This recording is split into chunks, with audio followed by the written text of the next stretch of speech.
दोस्तों, सबको नमस्कार और सब बढ़िया ज़बरदस्त। जब तक तोड़ेंगे नहीं, जब तक छोड़ेंगे नहीं। ये प्रैक्टिस सेट है। प्रैक्टिस सेट ये प्रैक्टिस सेट जीके और जीएस के लिए, यूपी पुलिस हो, जो एग्ज़ाम होना है, आरपीएफ वैकेंसी के लिए, जो कांस्टेबल है और सब इंस्पेक्टर है, ये वैकेंसी के लिए ये प्रैक्टिस सेट करवाए जा रहे हैं। आप जीएस विथ अरविंद चैनल को सब्सक्राइब करें और अपने दोस्तों में ये वीडियो शेयर करें और लाइक करें और इसमें कमेंट्स में बताएं कि वीडियो अच्छा है, कैसे दिख रहे हैं, अच्छे वीडियो हैं, कैसे क्वेश्चन बनाए जा रहे हैं, आपको कमेंट्स में बताना है। आइए शुरुआत करते हैं। पहला क्वेश्चन है स्क्रीन में, पानीपत के तृतीय युद्ध में मारे जाने वाले दो महत्वपूर्ण सैन्य सरदार कौन थे जो मराठा साम्राज्य की तरफ से लड़े थे। ये क्वेश्चन पानीपत के तृतीय युद्ध से है। तो पानीपत का युद्ध जो तृतीय हुआ था वो किन के बीच में हुआ था, क्वेश्चन का मतलब ये है। तो ये ए नंबर हो जाएगा। विश्वास राव एवं मल्हार राव होलकर, ए नंबर सही है क्या। दूसरा है द्वितीय आंग्ल मराठा युद्ध। तीसरा है विश्वास राव एवं सदाशिवराव भाऊ। तो ये जो पानीपत का थर्ड युद्ध हुआ था, तृतीय युद्ध हुआ था, तो तृतीय युद्ध कब हुआ था। अच्छा चलो पानीपत की बात करते हैं। पहला युद्ध कब हुआ था, दूसरा युद्ध कब हुआ था और तीसरा युद्ध कब हुआ था। तो पहला युद्ध कब हुआ था, ये हुआ था 1526 में। अच्छा किसके किसके बीच में लड़ा गया था ये लड़ा गया था बाबर और इब्राहिम लोदी के बीच में। मैं कम लिखूंगा लेकिन क्वेश्चन भी सॉल्व करना है। इसके साथ में जो मैं बोल रहा हूँ, जो मैं बता रहा हूँ, तो उसमें अगर तुम ध्यान दोगे तो तुमको अलग एक जानकारी मिलेगी। तो उसमें से क्वेश्चन भी फंस सकते हैं जो मैं बताता हूँ, जो बोलता हूँ। तो पहला 1526 में बाबर और इब्राहिम लोदी के बीच में लड़ा गया था युद्ध, पानीपत का प्रथम युद्ध, और इसमें बाबर जीत गए थे।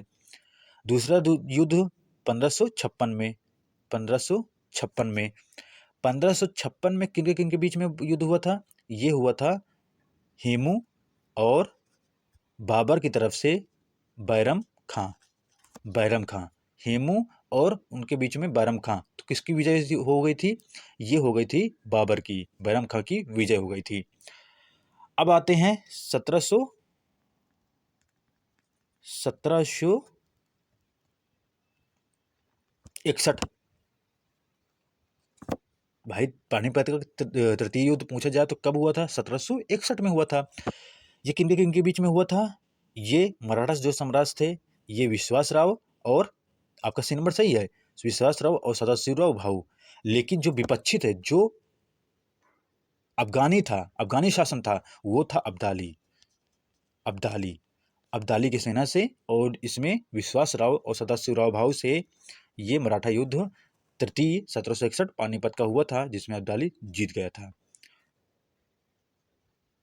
तो मैंने बोला कि आपको जो क्वेश्चन है, क्वेश्चन तो मिल ही रहे हैं, लेकिन जो मैं पानीपत का प्रथम युद्ध, द्वितीय युद्ध किससे हुआ, कब हुआ है, ये क्वेश्चन सिंपल होते हैं। ये क्वेश्चन जब तुम करोगे पेपर में, परीक्षा में जब बैठोगे हाल में, तब तुमको पता चलेगा कि क्वेश्चन कितने हार्ड लगते हैं। यहाँ लगते हैं बहुत सिंपल है कि अरे बिल्कुल सिंपल है, ये ना कि अरे ये हम आसानी से इसको कर लेंगे, लेकिन ये आसान नहीं होते हैं। तुमको यहाँ लगता है, लेकिन जब पेपर देने जाओगे, जब वहाँ प्रेशर रहेगा, तब तुमको लगेगा कि प्रैक्टिस जरूरी रहती है। अगला क्वेश्चन है स्क्रीन पर, निम्नलिखित में से प्रार्थना समाज के संस्थापक कौन थे। प्रार्थना समाज के ये नंबर सही है क्या, Dayanand Saraswati. B number Raja Ram Mohan Roy. C number Sahajanand Saraswati. D number Atmarang Pandurang. Prarthana Samaj के संस्थापक कौन थे, इसका तो आंसर हो जाएगा, हम आंसर तो मार दिए कि आत्मरंग पांडुरंग ये प्रार्थना समाज के संस्थापक हैं। अच्छा अब ऑप्शन को तोड़ेंगे। दयानंद सरस्वती, इन्होंने 1875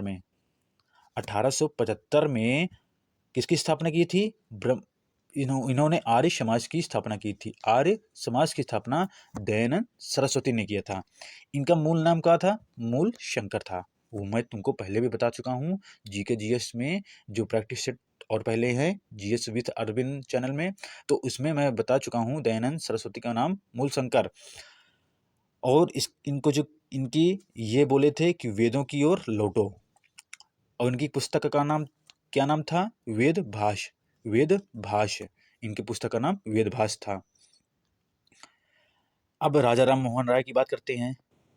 राजा राम मोहन राय, राजा राम मोहन राय, राजा को उपाधि किसने दिया था? ये अकबर सेकंड, अकबर सेकंड ने राजा की उपाधि दी थी।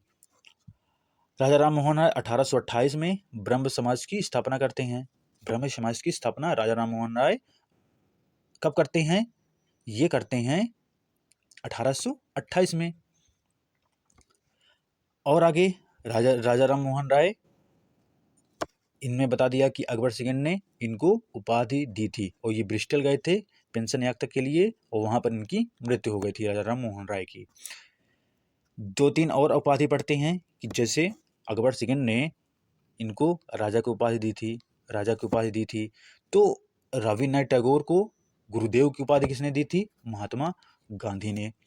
महात्मा गांधी को महात्मा की उपाधि किसने दी थी? रविन्द्रनाथ टैगोर को। रविन्द्रनाथ टैगोर ने, दोनों ने आपस में बदल लिया था, इसलिए दोनों को उपाधियां एक दूसरे को दी गई थी।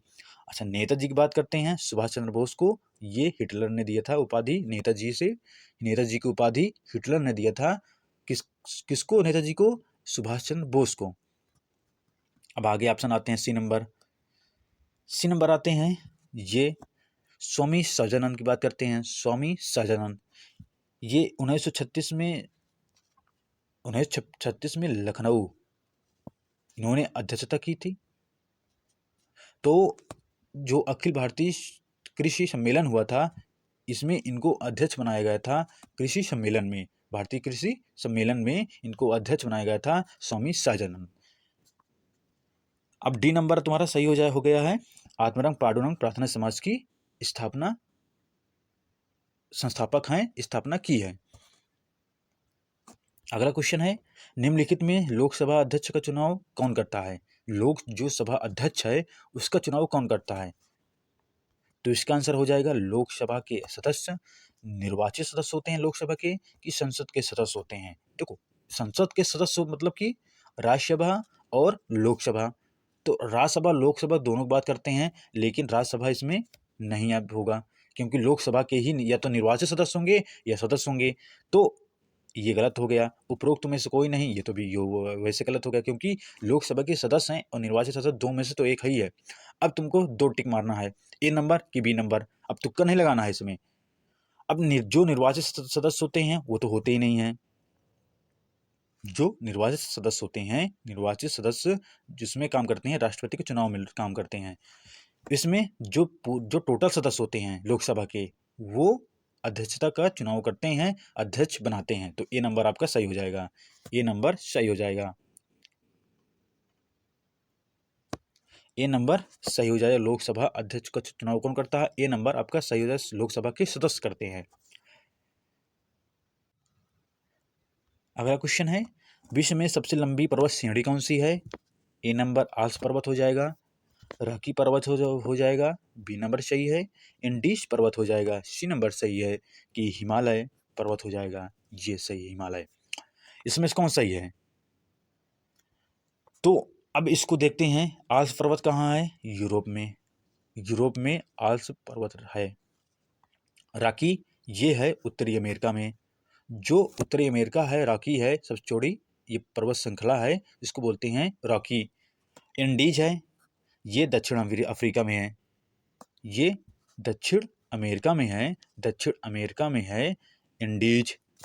ये सबसे लंबी है, सबसे लंबी पर्वतमाला है, पर्वत श्रेणी है। हिमालय ये कहाँ स्थित है? ये नेपाल में है। थोड़ा भारत का मैप बनाते हुए, ये भारत है आपका, इसमें ये नेपाल है, यहाँ पर नेपाल में ये हिमालय है, हिमालय ये नेपाल में स्थित है। तो अब ये वाला तो हिमालय ये तो यहाँ हो गया है, लेकिन सबसे लंबी पर्वत श्रेणी है तो इंडीज पर्वत श्रेणी है विश्व में। इसका आंसर क्या हो जाएगा? सी नंबर इंडीज पर्वत आंसर सही है। विश्व में सबसे लंबी पर्वत श्रृंखला का आंसर क्या हो जाएगा? श्रेणी का ये इंडीज। राष्ट्रीय उद्यान पढ़ते हैं। अगर अगला क्वेश्चन क्या है? अगला क्वेश्चन है राष्ट्रीय उद्यान। मानस राष्ट्रीय उद्यान किस राज्य में स्थित है? राजस्थान ए नंबर, असम बी नंबर सही है, झारखंड सी नंबर सही है, छत्तीसगढ़ डी नंबर सही है। तो इसका आंसर क्या हो जाएगा? असम। मानस असम में स्थित राष्ट्रीय उद्यान है। अच्छा, राष्ट्रीय उद्यान कुछ अच्छा बनाते हुए चित्र ये भारत का नक्शा बन नहीं रहा है सही से। समझने के लिए थोड़ा से मैप दिमाग में चढ़ जाएगा कि ये से भारत है। यहाँ पर असम है, असम। यहाँ पर राष्ट्रीय उद्यान कौन से असम में है? नामेरी राष्ट्रीय उद्यान है, मानस हो गया है, नामेरी और मानस हो गया है।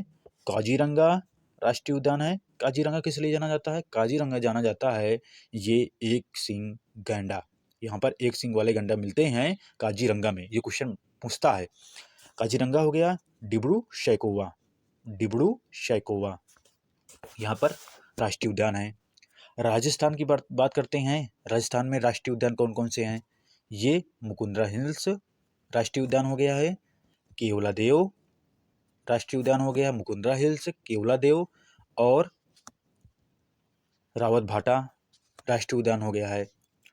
अब अगला ऑप्शन देखते हैं। झारखंड में, झारखंड में कौन सा, झारखंड में कौन सा राष्ट्रीय उद्यान है? तो झारखंड में है बेतला राष्ट्रीय उद्यान, बेतला राष्ट्रीय उद्यान है झारखंड में। अब छत्तीसगढ़ की बात करते हैं। छत्तीसगढ़ में कौन सा राष्ट्रीय उद्यान है? जो छत्तीसगढ़ में राष्ट्रीय उद्यान, उसका नाम है छत्तीसगढ़ में गुरु घासीदास और इंद्रावती, इंद्रावती दो हैं छत्तीसगढ़ में, दो हैं, गुरु घासीदास और इंद्रावती। ये राष्ट्रीय उद्यान हो गए। तो इसका आंसर क्या हो जाएगा?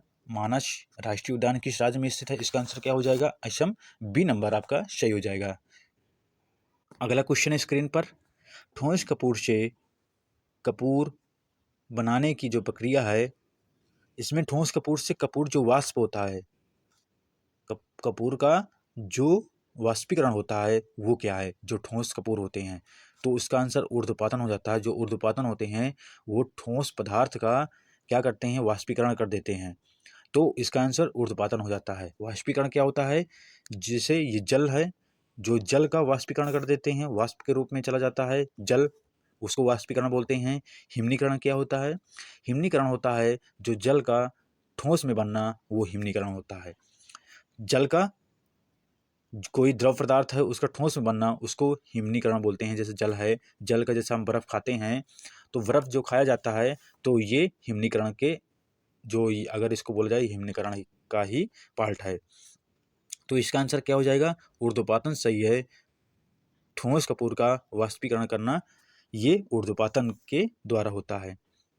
अगला क्वेश्चन ये कह रहा है कि पृथ्वीराज राजसू के लेखक कौन है? जयदेव हैं, चंद्रबरदाई है बी नंबर, सी नंबर, कल्हड़ है बी नंबर सही है, युवाण भट्ट है। तो पृथ्वीराज राजसू के लेखक कौन है? चंद्रबरदाई।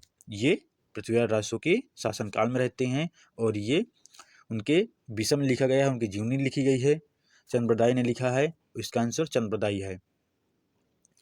अच्छा, जो पृथ्वीराज विजय है, पृथ्वीराज विजय, पृथ्वीराज विजय कौन लिखा है? ये कौन रचनाकार है इसके? इसके हैं जयानक। जयानक जो कवि हैं, इन्होंने पृथ्वीराज विजय की पुस्तक लिखी है। अच्छा, पृथ्वीराज राजसू की बात करते हैं। पृथ्वीराज सेकंड बोलते हैं, थर्ड बोलते हैं और पृथ्वीराज चौहान बोलते हैं। और इनके बीच में किनके बीच में ये युद्ध हुआ था? 1191 में और 1192 में दो युद्ध हुए थे। तो 1191 में किसके बीच में हुआ था? गौरी के बीच में। पृथ्वीराज और गौरी के बीच में 1191 में पहला युद्ध हुआ था। इसमें पृथ्वीराज की विजय हो गई थी।